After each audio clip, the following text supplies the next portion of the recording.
दोस्तों स्टार्ट करते हैं वोल्टता और विभव के बारे में। सबसे इम्पोर्टेंट तीन ही चीज़ इलेक्ट्रिकल में पढ़ने के लिए हैं जो कि आपको लास्ट तक यूज़ में आएंगी: वोल्टेज, करंट और रेजिस्टेंस। तो आज हम उसमें से पहले टॉपिक वोल्टेज के बारे में बात करेंगे कि वोल्टेज क्या होता है। वोल्टेज एक प्रेशर है बेसिकली जो इलेक्ट्रॉन्स को मूव कराता है, जो इलेक्ट्रॉन्स को बहने के लिए एक्साइट करता है, प्रेरित करता है। जैसा कि वोल्टेज की डेफिनेशन अगर हम फिजिक्स में देखें तो फिजिक्स में इसकी जो डेफिनेशन है वो यह है, कोई चार्ज है, इस चार्ज को यहाँ से हमको मूव कराना है और ये कोई इलेक्ट्रिक फील्ड है। इस इलेक्ट्रिक फील्ड में हमको पॉइंट ए से पॉइंट बी तक उस चार्ज को लेकर के जाना है। तो यहाँ इस पॉइंट ए पर जो चार्ज है उसको हम कह देते हैं वी ए, और पॉइंट बी यहाँ पर जो है इसको बोल देता हूँ मैं बी बी। तो एक जो चार्ज है, इस चार्ज को अनंत दूरी से विद्युत क्षेत्र में लाने के लिए किया गया जो कार्य है वो वोल्टेज कहलाता है। दोबारा से आप सुन लीजिए।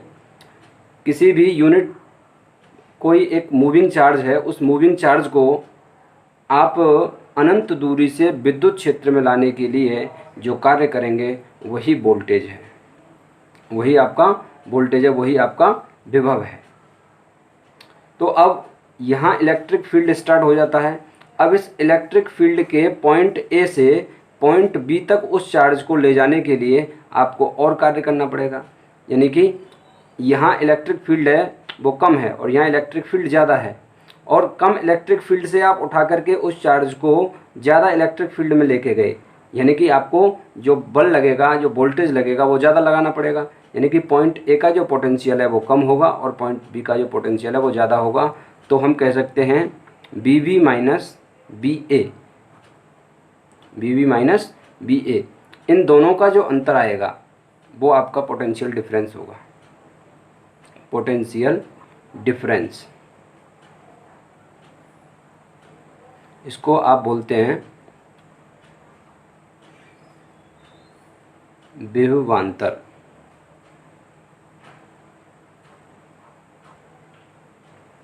ये जो विभवांतर है, विभवांतर एक वोल्टेज पॉइंट पर ज़्यादा मिलेगा और एक दूसरे पॉइंट पर जो वोल्टेज है वो हमको कम मिलेगा। तो ज़्यादा पॉइंट पर ज़्यादा जो वोल्टेज इस पॉइंट पर मिल रहा है उसमें से अगर कम वोल्टेज को माइनस कर दिया जाएगा तो वो आपको पोटेंशियल डिफरेंस प्राप्त होगा। खैर, पोटेंशियल डिफरेंस को मैं और अभी आगे विस्तार से बताने वाला हूँ। फिलहाल हम वोल्टेज की बात कर रहे हैं।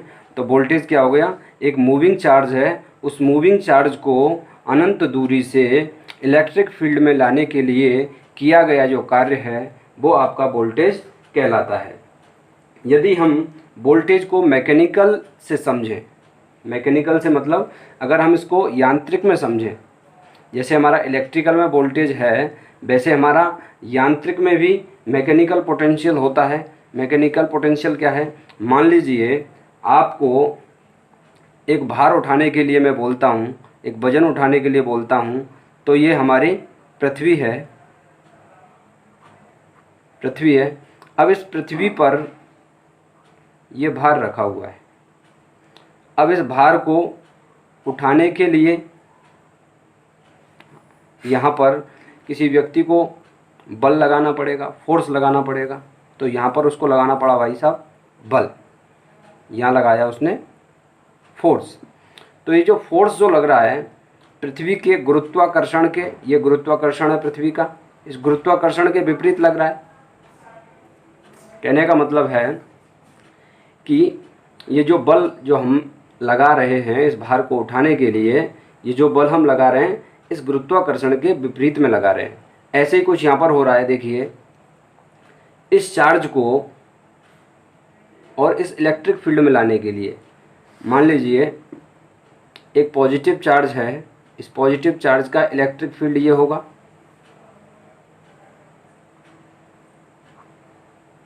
और ये नेगेटिव चार्ज है और इस नेगेटिव चार्ज का इलेक्ट्रिक फील्ड ये होगा।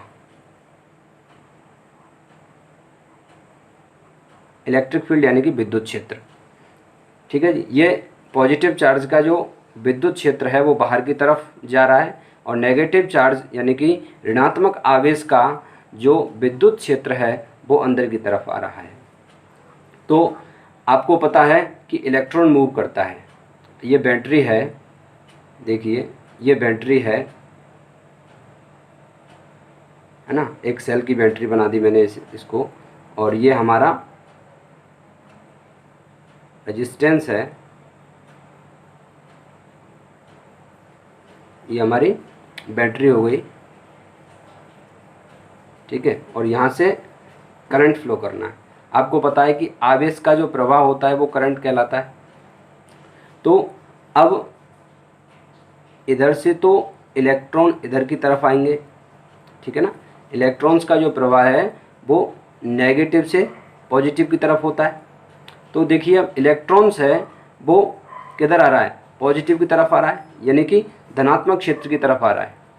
तो मैं यहाँ पर अगर इसी चीज़ को देखूँ मैं, तो इस ऋणात्मक चार्ज को इस फील्ड में लाने के लिए, अब फील्ड में आने के लिए तो इधर गमन कर रहा है, लेकिन जो इलेक्ट्रिक फील्ड है इसका, वो इलेक्ट्रिक फील्ड इसके अपोजिट बन रहा है, यानी कि इसको आने से रोकेगा। तो यहाँ पर हम इतना फोर्स लगाएं कि इसमें ये प्रवेश कर जाए, तभी हमारा करंट प्रवाहित हो सकता है किसी भी सर्किट में। अगर किसी सर्किट में रेजिस्टेंस ज़्यादा है तो उस सर्किट में करंट फ्लो नहीं करेगा। रेजिस्टेंस ज़्यादा है मतलब कि जो इलेक्ट्रिक फील्ड है, इलेक्ट्रिक फील्ड इतना स्ट्रॉन्ग है उसका कि लगाया गया जो फोर्स है वो इस इलेक्ट्रॉन को इस इलेक्ट्रिक फील्ड में प्रवेश नहीं करने दे रहा है, मतलब उसका रेजिस्टेंस ज़्यादा है। तो यहाँ पर अगर इस चीज़ को अप्लाई अगर करके मैं देखूँ, पृथ्वी है, पृथ्वी का जो गुरुत्वाकर्षण है वो इस भार के ऊपर लगा हुआ है। जितना ज़्यादा भार होगा उतना ही ज़्यादा गुरुत्वाकर्षण उसके अंदर हो जाएगा।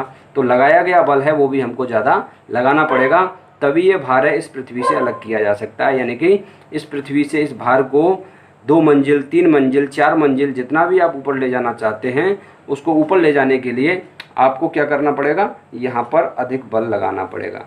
जब आपको इस भार को उठाना है तो बल लगाना ही पड़ेगा। ऐसे ही यहाँ पर इस चार्ज को जब आपको मूव कराना है तो बल लगाना पड़ेगा, और वो बल कौन सा लगाना पड़ रहा है, आपको वोल्टेज लगाना पड़ रहा है। तो ये जो वोल्टेज है वो आपके समझ में आ रहा होगा कि वोल्टेज क्या है। वोल्टेज बेसिकली एक बल है जो चार्ज को मूव कराने के लिए, एक चार्ज रखा हुआ है, उसको इलेक्ट्रिक फील्ड में ले जाने के लिए लगाया जाता है। तो मैं अगर इसकी परिभाषा अगर आपको बताऊं तो वोल्टेज यानी कि वोल्टता क्या होता है,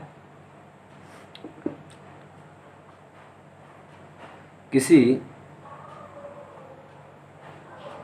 मूविंग चार्ज यानी कि आवेश को अनंत दूरी से विद्युत क्षेत्र में लाने के लिए लगाया गया बल वोल्टेज कहलाता है।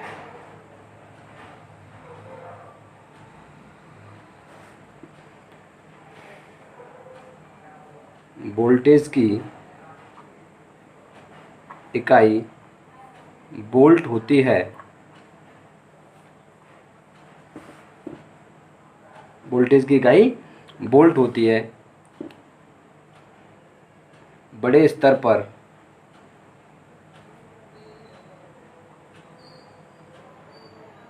इसे किलो वोल्ट में और छोटे स्तर पर इसे मिली वोल्ट में व्यक्त किया जाता है।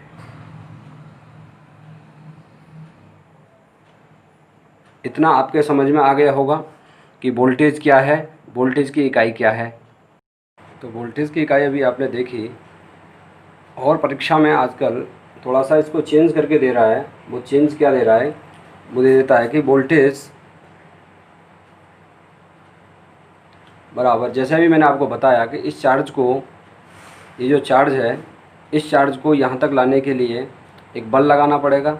बल लगा यहाँ से F, और ये जो दूरी है ये हो गई इसकी S, यानी कि डिस्प्लेसमेंट हो गई। तो F इंटू S कार्य हो गया। तो यहाँ पर कार्य बटे आवेश, यानी कि कूलम चार्ज, जो कि आपका कार्य। तो कार्य की इकाई क्या होती है भाई साहब?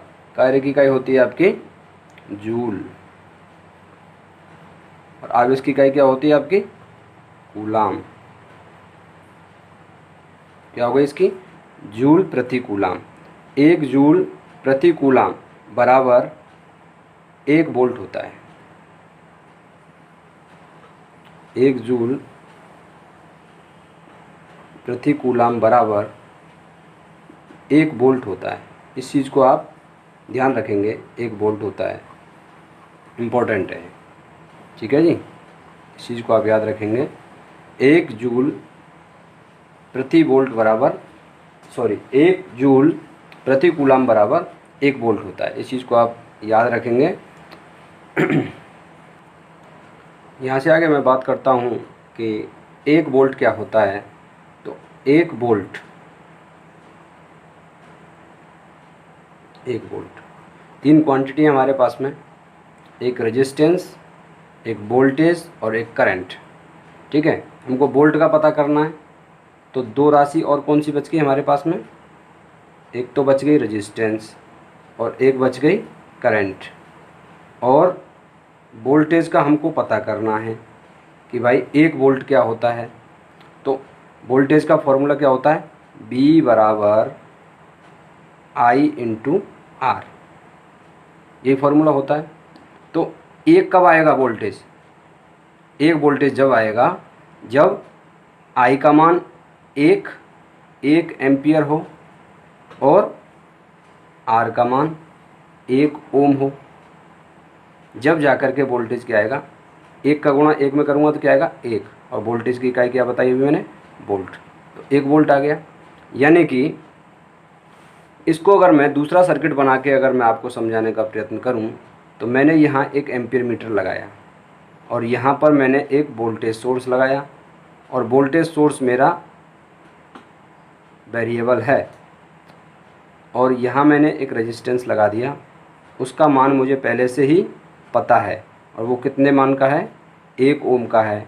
और यहाँ जो एम्पीयर मीटर है वो मैंने लगा दिया। अब ये जो वेरिएबल वोल्टेज सोर्स है ना, ये वेरिएबल वोल्टेज सोर्स है। अब इस वोल्टेज सोर्स से हमको वोल्टेज को कम या ज़्यादा करना है, और कितना सेट करना है कि ये जो एम्पीयर मीटर लगा हुआ है, इस एम्पीयर मीटर में 1 एम्पीयर करंट आ जाए। समझ गए होंगे बात को आप, कि इस वेरिएबल वोल्टेज सोर्स से परिवर्ती वोल्टता मान का एक स्रोत लगाया हुआ है। इस स्रोत से हमको वोल्टेज को सेट करना है। कितना वोल्टेज सेट करना है? कि इस एम्पीयर मीटर में 1 एम्पीयर का करंट आ जाए। 1 एम्पीयर की करंट रीडिंग जब एम्पीयर मीटर देने लगे तो हम उस वोल्टेज को यहाँ सेट कर देंगे। तो 1 एम्पीयर का करंट जाने लगा 1 ओम का रेजिस्टेंस लगाने पर। इस वोल्टेज सोर्स को हमने जब सेट किया, तो जो सेट किया गया मान है वो कितना होगा दोस्तों? 1 वोल्ट होगा। जो सेट किया गया मान है वो इसका 1 वोल्ट होगा। दोस्तों बात रह जाती है कि इसका मात्रक तो मैं बता चुका हूँ, इसका प्रतीक क्या होता है? प्रतीक चिन्ह, इसको प्रदर्शित किससे किया जाता है ना? प्रतीक चिन्ह का क्या मतलब होता है? वह चिन्ह जिससे इसे प्रदर्शित करेंगे वो इसका प्रतीक चिन्ह कहलाएगा। तो वोल्टेज के लिए प्रतीक चिन्ह V का प्रयोग किया जाता है, ये ध्यान रखेंगे। अगर कोई मीटर है, ऐसा कोई मीटर है और उस मीटर के ऊपर ऐसे स्केल है और ये उसका पॉइंटर है और यहाँ पर V लिखा हुआ है, तो आप समझ जाना कि ये वोल्ट मीटर है। ये वोल्टेज को मेज़र करने के लिए यूज़ किया जाएगा। ये इसकी लीड हो गई, इनको जोड़ना पड़ेगा सर्किट में। ये वोल्ट मीटर है वो समांतर क्रम में जोड़ा जाता है। ध्यान रखेंगे, वोल्ट मीटर को वोल्टेज मापने के लिए समांतर क्रम में जोड़ा जाता है। समांतर क्रम में वोल्ट मीटर जोड़ा जाता है, जोड़ा जाता है। दोस्तों इसको ध्यान रखेंगे आप, वोल्ट मीटर को कैसे जोड़ते हैं हम, समांतर क्रम में जोड़ते हैं। दोस्तों अब नेक्स्ट हम बात करते हैं पोटेंशियल डिफरेंस के बारे में। पोटेंशियल डिफरेंस क्या होता है, यानी कि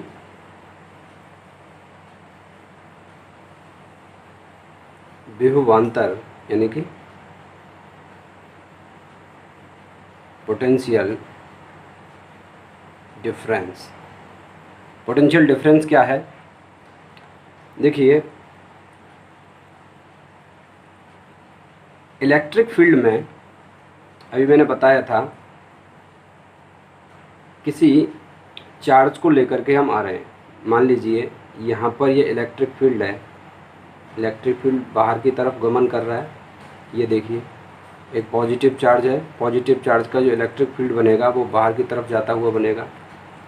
अब यहाँ से एक इलेक्ट्रॉन है, यहाँ से इस इलेक्ट्रॉन को मुझे यहाँ तक लाना है। इलेक्ट्रिक फील्ड स्टार्ट हो गया था, यहाँ इलेक्ट्रिक फील्ड स्टार्ट हो गया। इलेक्ट्रिक फील्ड में मैंने इसको अंदर प्रवेश करा दिया, इस चार्ज को यहाँ से यहाँ तक ले गया। अब इसी चार्ज को मैं इसी पॉइंट से उठा करके दोबारा मैं इस चार्ज को यहाँ तक लेके जाता हूँ। तो ये तो पॉइंट हो गया मेरा ए और ये पॉइंट हो गया मेरा बी।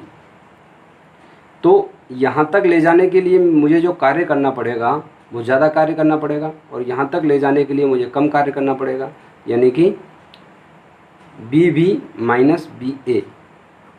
यहाँ तक लाने के लिए मुझे ज़्यादा बल लगाना पड़ेगा, क्योंकि इलेक्ट्रिक फील्ड में जैसे मैं अंदर की तरफ जाऊँगा तो इलेक्ट्रिक फील्ड की जो डेंसिटी है, इसकी जो ये जो फील्ड की जो ये किरणें निकल रही हैं, ये जो लाइंस निकल रही हैं, ये जो लाइन हैं, जैसे जैसे मैं चार्ज की तरफ जाऊंगा वैसे वैसे सघन होती चले जाएंगी, और ये लाइन जैसे सघन होंगी तो मुझे इस चार्ज को ले जाने में, सघन माध्यम में ले जाने में इसको ज़्यादा बल की आवश्यकता हो जाएगी, और यहाँ पर मुझे कम बल की आवश्यकता होगी। तो इस वजह से मैंने यहाँ से माइनस किया और यहाँ पर मैंने इसको बड़ा रखा है, क्योंकि यहाँ जो है हमको बल की आवश्यकता ज़्यादा होगी। तो हमारे समझ में ये आ रहा है कि जो ज़्यादा फोर्स है, ज़्यादा बल हम जो लगा रहे हैं, वो ज़्यादा बल कब लगा रहे हैं, जब इलेक्ट्रिक फील्ड में हमको ज़्यादा लेके जाना पड़ रहा है। तो देखिए 2 पॉइंट हो गए हमारे पास में, एक पॉइंट बी और एक पॉइंट ए। अब एक बल कम एक बल ज़्यादा, इन दोनों बलों का जो अंतर है वही क्या है, हमारा potential difference. Potential difference and विद्युत विभवांतर। विभवांतर, ठीक है जी, विभवांतर हो गया। ये हमने फिजिक्स की भाषा में समझा। थोड़ा सा इसको समझना इसलिए ज़रूरी था क्योंकि अभी हम बैटरी जब आगे पढ़ेंगे तो बैटरी में आपको ये बहुत ही लाभ देगा। इससे क्या है कि बैटरी के जो आयन्स जो बनते हैं, धन आयन और ऋण आयन वाली जो बात आती है, वो आपके आसानी से समझ में आ सकेगी। इसलिए ये मैंने थोड़ा सा आपको बता दिया है कि इलेक्ट्रिक फील्ड के बारे में कि कैसे कैसे आपको ये समझना है। अब हम इसको इलेक्ट्रिकल की लैंग्वेज में समझें। ये धनात्मक सिरा है और ये बैटरी का ऋणात्मक सिरा है। अब देखिए, इस धनात्मक सिरे और इस ऋणात्मक सिरे के बीच में जब हम कुछ लोड जोड़ते हैं तो जाके करंट फ्लो करता है धनात्मक से ऋणात्मक की तरफ, है ना। और इलेक्ट्रॉन का जो प्रवाह होता है वो ऋणात्मक से धनात्मक की तरफ होता है। यह आपको पता ही होगा, और नहीं पता है तो मैं एक्सप्लेन कर ही रहा हूँ। मैंने यहाँ पर एक रेजिस्टेंस जोड़ दिया, इस रेजिस्टेंस में करंट फ्लो होगा साहब, ऐसे करंट फ्लो होगा। देखिए अब इस बैटरी पर मैंने एक प्रैक्टिकल किया, और प्रैक्टिकल मैंने ये किया कि इस बैटरी के साथ में मैंने वोल्ट मीटर जोड़ा। और वोल्ट मीटर कैसे जोड़ा वो मैं भी आपको बता ही रहा हूँ। यहाँ पर हमने एक वोल्ट मीटर लगाया और इस वोल्ट मीटर को मैंने अर्थ वायर के साथ में जोड़ दिया। अर्थ वायर जो कि ज़मीन में लगाया जाता है, वो आप सबको पता होगा। और यहाँ पर मैंने एक यही वोल्ट मीटर, या इसी टाइप का एक वोल्ट मीटर लगा दिया, और वो भी मैंने ऋणात्मक या सॉरी ज़मीन के साथ में लगा दिया है, अर्थ के साथ में लगा दिया है। तो वोल्ट मीटर 1 और ये वोल्ट मीटर 2, इनकी रीडिंग नोट की मैंने। वोल्ट मीटर 1 की जो रीडिंग जो आ रही है वो वोल्ट मीटर 1 की रीडिंग आ रही है, वोल्ट मीटर 1 इसकी रीडिंग मैंने नोट की 12 वोल्ट, और वोल्ट मीटर 2 इसकी रीडिंग आ रही है दोस्त 0। कितनी आ रही है? 0। अब देखिए 2 पॉइंट हो गए हमारे पास में, एक तो हो गया ये पॉइंट और एक हो गया ये पॉइंट। इन्हीं के बीच में लोड जुड़ा हुआ है, इन्हीं के बीच में ये लोड जुड़ा हुआ है, आपको जैसा दिख रहा है। तो देखिए अब मुझे विभवांतर निकालना है, इस पॉइंट और इस पॉइंट का विभवांतर निकालना है। तो विभवांतर निकालने के लिए क्या करूँगा, है ना,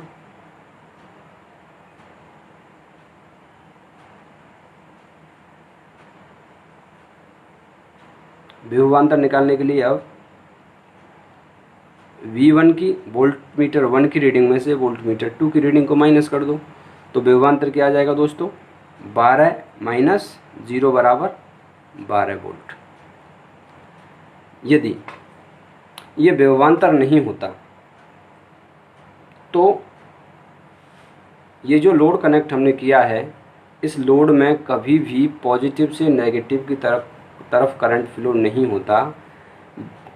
करंट तभी फ्लो हो पाता है दोस्तों जब विभवांतर होता है, विभवांतर नहीं होगा तो करंट फ्लो नहीं होगा। इस चीज़ को मैं आपको समझा सकता हूँ, समझाने के लिए मैं आपको एक डायग्राम और बनाता हूँ। दोस्तों हमारे पास ये टंकी है पानी की,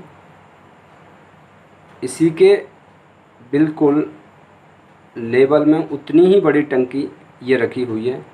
ये दोनों टंकियाँ पाइप से इस प्रकार से जुड़ी हुई हैं कि इस टंकी का पानी इस टंकी में और इस टंकी का पानी इस टंकी में जा सकता है। ये डिपेंड करता है कि किस टंकी में पानी ज़्यादा होगा, है ना। ये दोस्तों हमारी 50 लीटर की टंकी हो गई और ये भी हमारी 50 लीटर की टंकी हो गई, ठीक है ना। या जो भी हम ज़्यादा मानना चाहते हैं तो आप ज़्यादा ही मान सकते हैं। एग्जाम्पल के तौर पे मैं इसको 50 ले रहा हूँ। दोस्तों ये टंकी अभी पूरी पानी से भरी हुई है और यहाँ एक वाल्व लगा हुआ है, ये वाल्व लगा हुआ है, ठीक है। और ये टंकी अभी खाली है ना, इसमें अभी पानी नहीं है, ये भी रिक्त है। जैसे मैं इस वाल्व को खोलूँगा, ये जो वाल्व है इसको मैंने खोला तो इस टंकी का पानी इस टंकी में अंदर आ जाएगा और धीरे धीरे धीरे धीरे धीरे धीरे धीरे धीरे ये टंकी भरने लगेगी। तो क्या होगा दोस्तों, इस टंकी का पानी जब इस टंकी में आएगा तो इस टंकी का जो पानी है इसका लेवल कम हो जाएगा और इस टंकी में जब धीरे धीरे धीरे धीरे वाटर लेवल बढ़ेगा तो एक कंडीशन ऐसी आएगी दोस्तों कि टैंक नंबर 1, ये जो टैंक नंबर 1 था, ये 1 नंबर और ये 2 नंबर, ये टैंक नंबर 1 और टैंक नंबर 2 हैं। क्या होगा दोस्तों, अब ये टैंक नंबर 2 हो गया, इसका वाटर लेवल और इसका वाटर लेवल बराबर हो जाएगा, ठीक है। अब इसमें भी पानी का जो लेवल है वो इसके पानी के लेवल के बराबर हो जाएगा, यानी कि दोनों में 25 लीटर पानी होगा, 25 लीटर पानी हो जाएगा। तो करंट है वो जाना बंद कर देगा इधर, सॉरी पानी है वो इधर जाना बंद कर देगा। अभी करंट की हम बात करेंगे। अब देखिए बैटरी में क्या होता है, बैटरी में मैंने अभी आपको बताया था कि इधर पॉजिटिव और नेगेटिव, इधर 12 वोल्ट है, इधर ये 12 वोल्ट प्रदर्शित कर रहा है और इधर ये 0 वोल्ट प्रदर्शित कर रहा है। तो क्या होगा दोस्तों, धीरे धीरे धीरे धीरे जो आयंस है, आयंस का ट्रांसफ़र होगा।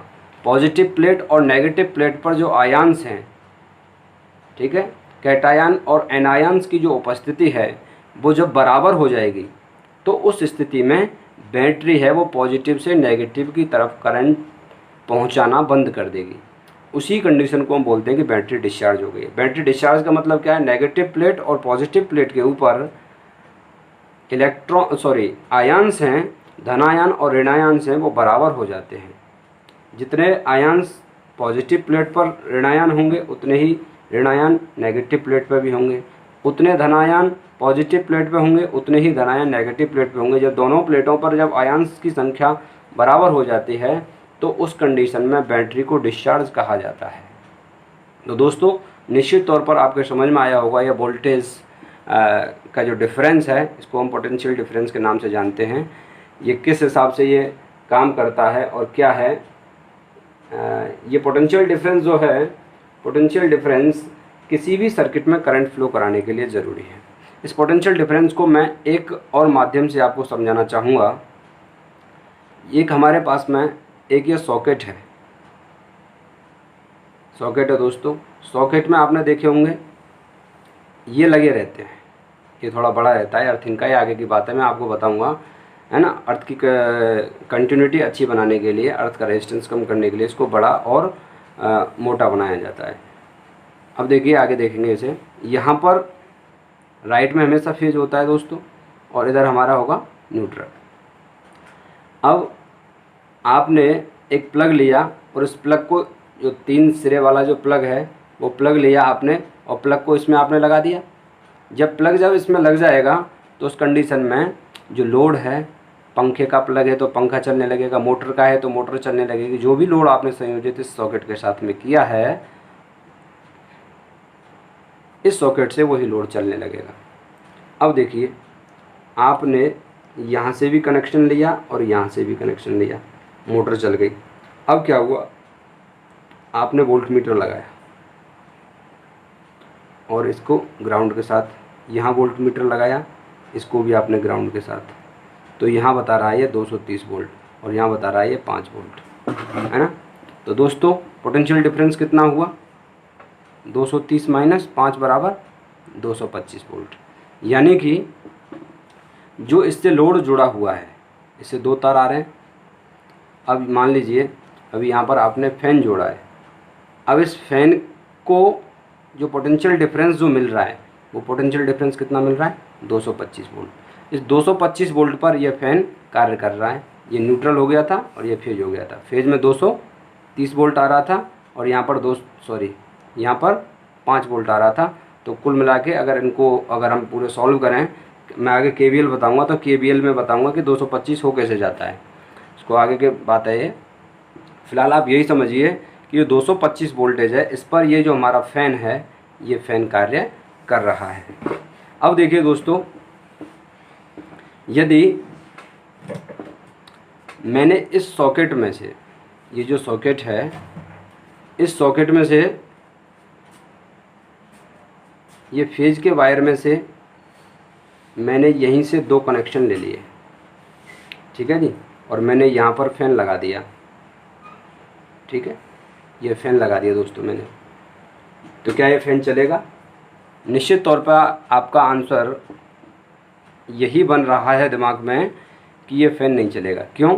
क्योंकि यहाँ पर 230 वोल्ट है और यहाँ पर भी 230 वोल्ट है। तो 230 माइनस 230 तो कितना आ गया, 0 वोल्ट। इस पॉइंट के और इस पॉइंट के बीच में, ठीक है जी, इन दोनों पॉइंटों के बीच में जो पोटेंशियल डिफरेंस आ रहा है, वो पोटेंशियल डिफरेंस कितना आ रहा है दोस्तों, 0 आ रहा है। जब 0 पोटेंशियल डिफरेंस है तो ये जो हमारा फ़ैन है ये कभी भी कार्य नहीं करेगा। तो निश्चित तौर पर आपके दोस्तों समझ में ये आ चुका होगा कि हमारे सॉकेट में एक जो है न्यूट्रल क्यों रखा जाता है और दूसरा फेज क्यों रखा जाता है।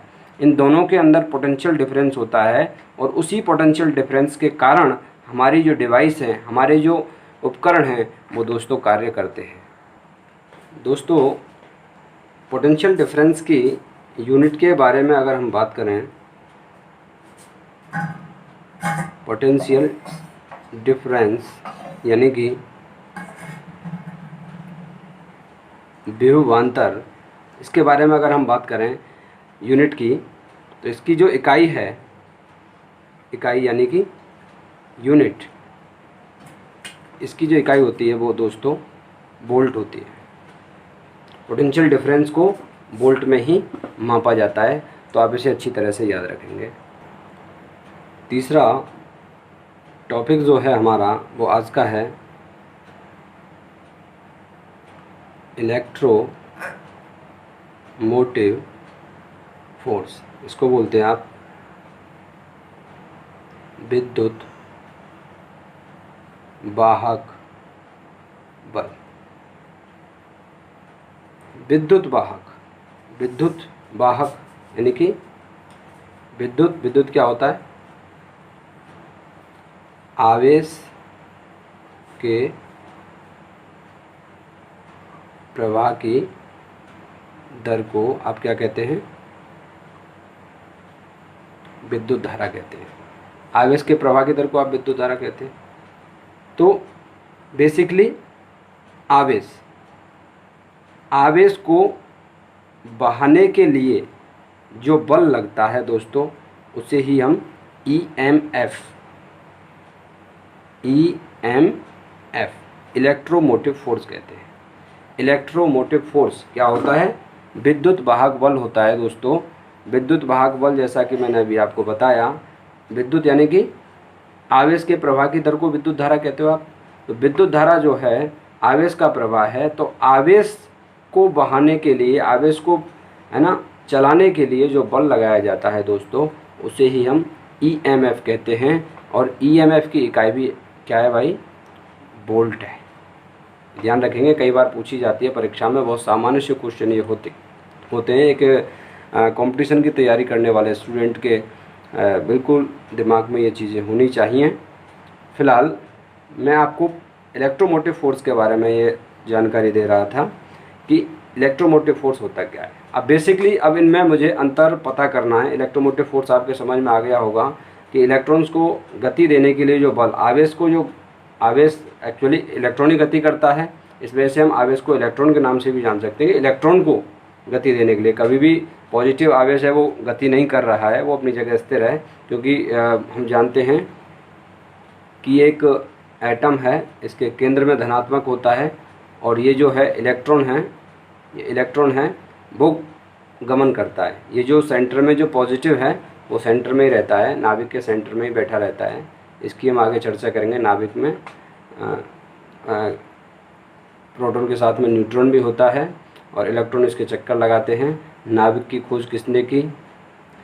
इलेक्ट्रॉन की खोज किसने की? प्रोटॉन की खोज किसने की? न्यूट्रॉन की खोज किसने की? पॉजिट्रॉन की खोज किसने की? इसके बारे में आगे एक मैं अलग से वीडियो बनाऊंगा, तो वो आप वीडियो देखेंगे तो निश्चित तौर पे वो भी आपके समझ में आ ही जाएगा। तो फिलहाल हमारे पास में 3 क्वांटिटी हो गई। 3 क्वांटिटी को यदि मैं अभी आपको बिल्कुल समरी अगर इसकी बताऊं, एक सारांश इसका अगर मैं बताऊं, तो आप ऐसे इसको समझ सकते हैं। एक हमारे पास में ये बैटरी है, ठीक है साहब, ये इसका धनात्मक, ये इसका ऋणात्मक। बैटरी दोस्तों 12 वोल्ट की है। बिना लोड के वोल्टेज नापा,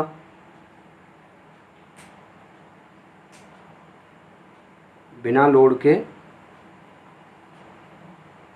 वोल्टेज मापा, यानी कि एक सिरा वोल्ट मीटर का धनात्मक से लगाया और वोल्ट मीटर का दूसरा सिरा मैंने ऋणात्मक से लगा दिया।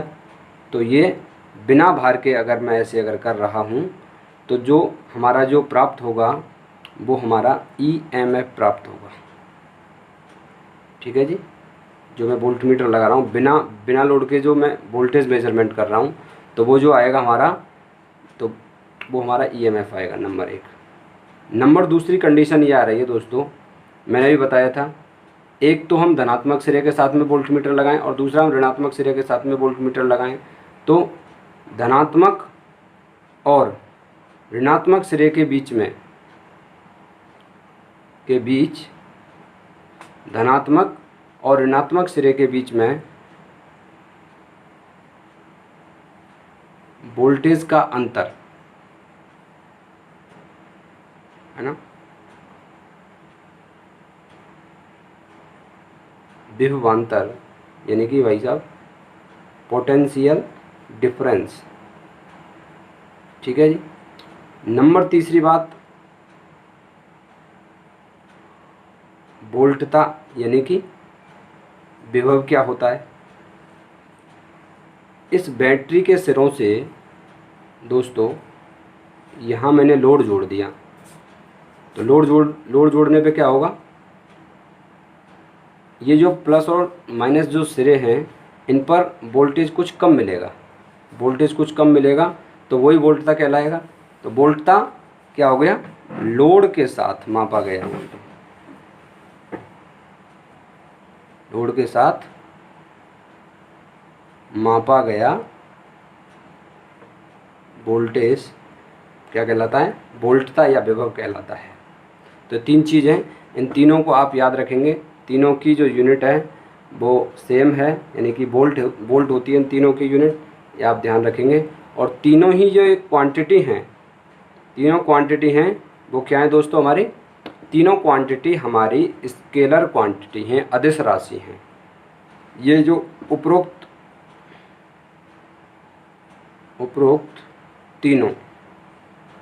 तीनों का मतलब बिना लोड के, यानी कि ईएमएफ, ठीक है जी, और पोटेंशियल डिफरेंस एंड